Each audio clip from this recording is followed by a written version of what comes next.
Olá, meus queridos amigos, estamos começando mais um projeto Último Treino, aqui na preparação para o concurso do Tribunal Regional do Trabalho da 20ª Região TRT do Estado de Sergipe. E agora teremos aqui 15 minutos para tratarmos dentro da disciplina Direito Constitucional daqueles principais temas que têm potencialidade de cair na nossa prova. Eu sou Éden Napoli Guimarães e estamos falando aqui diretamente do Complexo de Ensino Renato Saraiva. Vamos lá.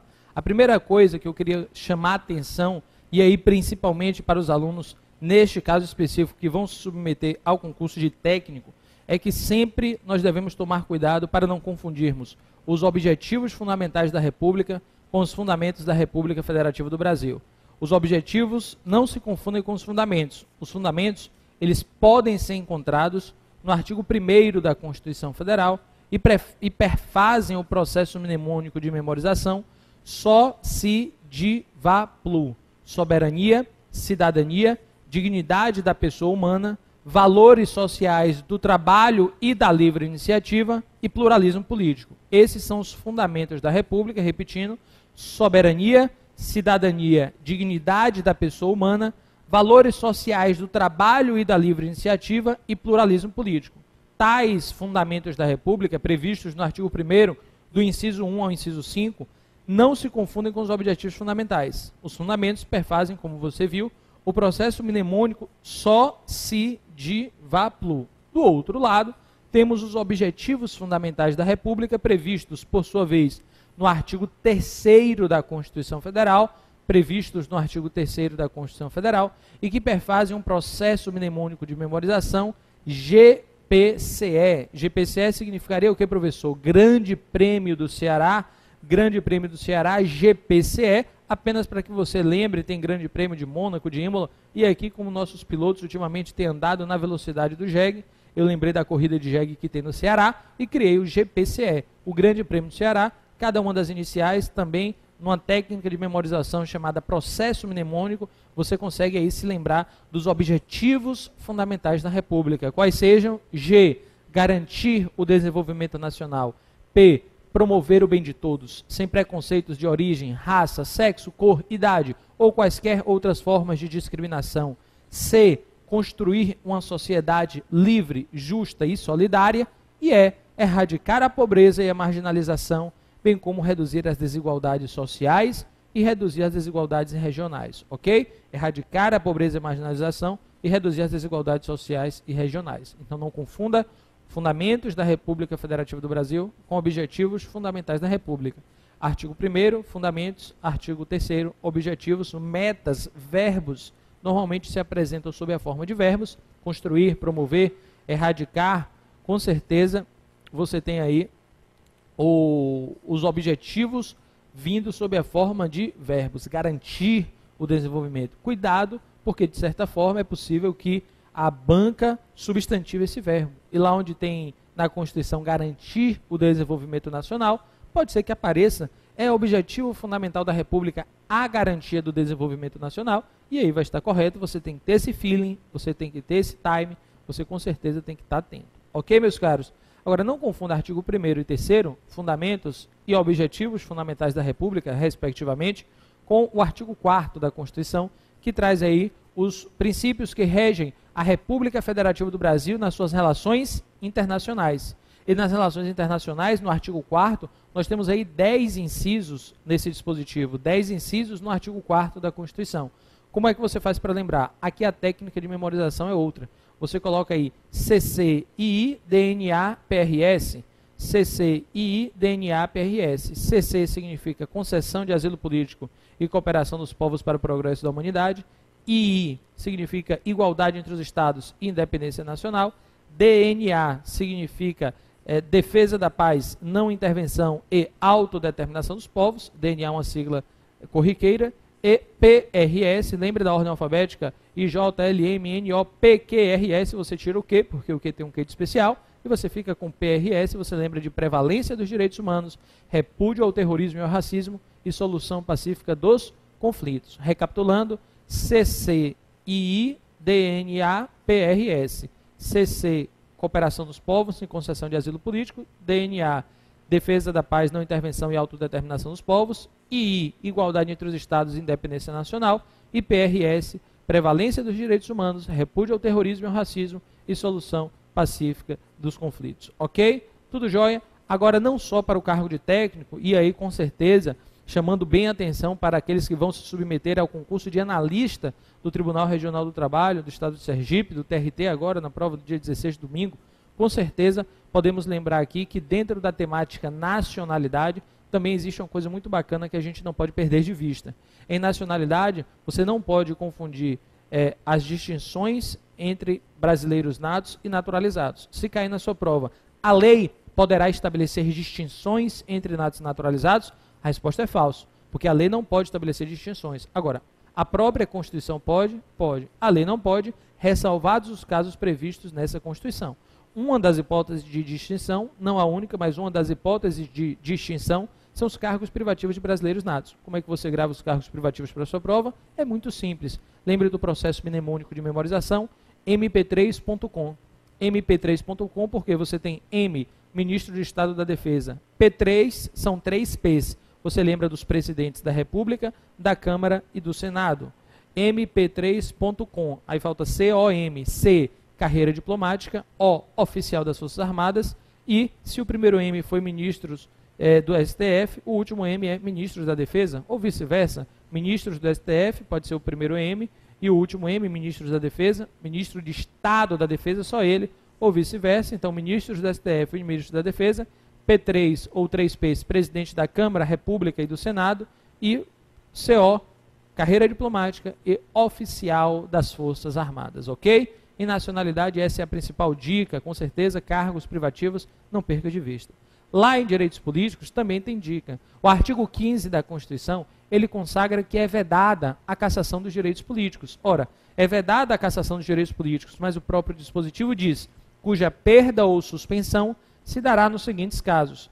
É vedada a cassação dos direitos políticos, cuja perda ou suspensão se dará nos seguintes casos. E ele elenca um rol, 5 incisos, mas não diz qual é o caso de perda e qual é o caso de suspensão, ou melhor, quais são as hipóteses de perda e quais são as hipóteses de suspensão. Como é que você lembra para a sua prova? Perda é stop e suspensão é pause. Lembra assim? Perda é stop, P é S, e S é P, suspensão é pause. Por que pause e stop? Pause, o mero decurso do tempo devolve. Se der pause no filme, depois de um tempo ele volta sozinho sem você fazer nada. Se você der stop, você precisa tomar uma providência. Dos 5 incisos, quais são aqueles que não basta o mero decurso do tempo para recuperar os direitos políticos, mas você precisa efetivamente tomar uma providência para que você possa readquiri-los? Aí, meus caros, as únicas hipóteses de perda, portanto, stop, SEP, lembre-se, as únicas hipóteses de perda são escusa de consciência e cancelamento de naturalização. O inciso 1 e o inciso 4, se eu não me engano. O inciso 1, com certeza, na hipótese de cancelamento de naturalização por sentença judicial, transitada em julgado, em virtude da prática de atividade nociva ao interesse nacional, com certeza, se você perdeu a nacionalidade em face de uma sentença que transitou em julgado, para você recuperá-la, você precisa desconstituir, você precisa rescindir essa sentença e precisa tomar uma providência, ajuizar ação rescisória, o mero decurso do tempo não devolve, então é caso de stop, stop é perda. A outra hipótese, salvo engano, inciso 4, a escusa de consciência, se refere ao artigo 5º, inciso 8 da Constituição, segundo o qual ninguém será privado de direitos por motivo de convicção política, religiosa ou filosófica, salvo se as invocar para eximir-se de cumprir a obrigação legal a todos imposta ou ainda recusar-se a cumprir prestação alternativa fixada na lei. Nesse caso, se o sujeito não cumpre a obrigação principal e aí a lei dá uma alternativa e ele não cumpre nem a principal e também não cumpre a alternativa, não cumpre a acessória, vai ter prejuízo nos seus direitos políticos. Aí você perguntaria, perda ou suspensão?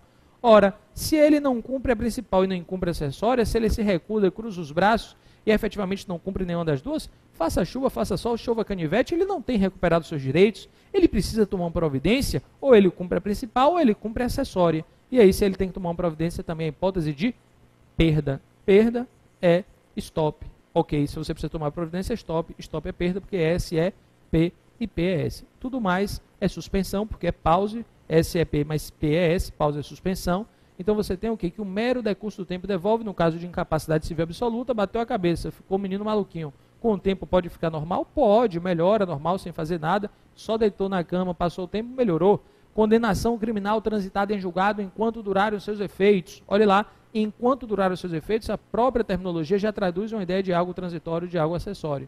E o outro, improbidade administrativa, nos termos da lei, com certeza uma penalidade aí de 3 a 10 anos, algo temporário, é suspensão dos direitos políticos, quem for condenado nos ditames dessa lei, por um prazo de 3 a 10 anos, portanto, o resto são hipóteses de suspensão. Joia?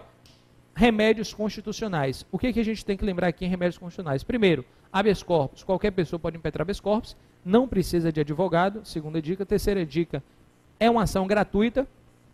As únicas ações gratuitas são habeas corpus e habeas data. As únicas ações gratuitas são habeas corpus e habeas data.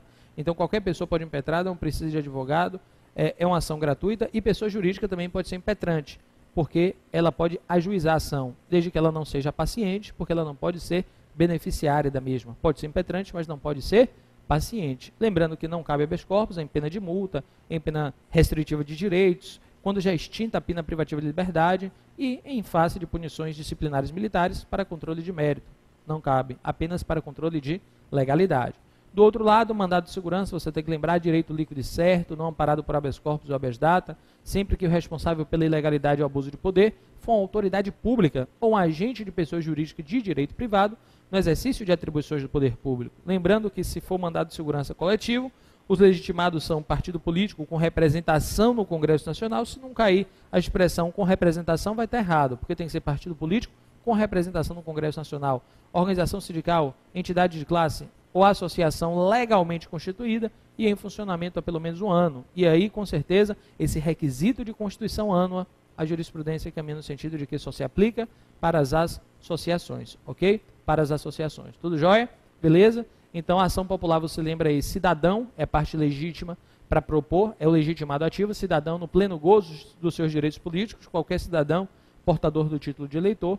E, além disso, você lembra aí também no habeas data que para você ajuizar uma ação de habeas data, seja para obtenção de informações de caráter pessoal ou retificação, correção da mesma, primeiro você precisa movimentar a máquina administrativa. É a súmula 2 do STJ, dizendo que primeiro precisa provocar a máquina administrativa antes de provocar a máquina judiciária.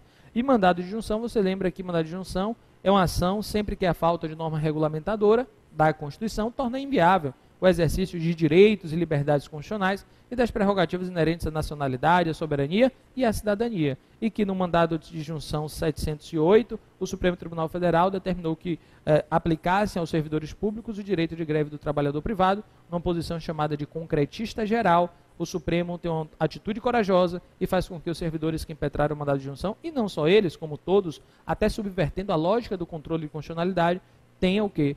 Tenha o direito de exercer o direito de greve, tenha, na verdade, a possibilidade de exercer o direito de greve nos termos da Lei 7783 de 89. Tudo jóia? Lembrando, organização do Estado, competências, para você não esquecer a competência da União, seja para administrar, seja para legislar. Lembre das 10 palavras-chave, elas resolvem praticamente todo o assunto. Se cair alguma coisa sobre competência, seja legislativa, seja administrativa, com as palavras estrangeiro, guerra, federal, moeda, postal, ão de União, transporte, energia, IBGE e Distrito Federal, a competência tende a ser da União. Exemplo de ão de União: legislar sobre extradição, deportação, expulsão, desapropriação, licitação, autorização, concessão, permissão de radiodifusão, telecomunicação, navegação, tudo isso é competência da União. Guerra, paz, fronteira, material bélico, correio, transporte. Lembre que aquelas 10 palavras estão no material, estão na plataforma, você não pode chegar na prova desmerecendo-as, ok? E ainda, dentro aqui da temática a organização dos poderes, você lembra aí que o CNJ é um órgão do Poder Judiciário, queria lembrar aqui Poder Judiciário, CNJ é um órgão do Poder Judiciário que não tem função jurisdicional, a sua função é controlar a atividade administrativa e financeira do Poder Judiciário, bem como fiscalizar o cumprimento dos deveres funcionais dos juízes. Foi inserido com a Emenda Constitucional 45 de 2004 e, muito embora seja órgão do Poder Judiciário com sede em Brasília, não tem jurisdição e está abaixo do Supremo Tribunal Federal. Ok? É composto de 15 membros, independentemente de idade, com mandato de 2 anos, admitida uma recondução. Lembre que o presidente da República, agora em poder executivo, não poderá ser responsabilizado na vigência do seu mandato por atos estranhos ao exercício das suas funções. e que ele só poderá ser recolhido à prisão caso pratique um ato no exercício das funções, um crime comum no exercício das funções, mediante sentença condenatória. Antes de sentença condenatória, ele não será recolhido à prisão. Quem julga o presidente da República por crime comum? O STF. Quem julga por crime de responsabilidade? O Senado Federal. Ok, meus amigos? Essas são as principais dicas para a nossa prova. Espero que todos tenham sucesso. Fiquem com Deus. Um beijo no coração de todos e até a próxima, se Deus quiser. Tchau.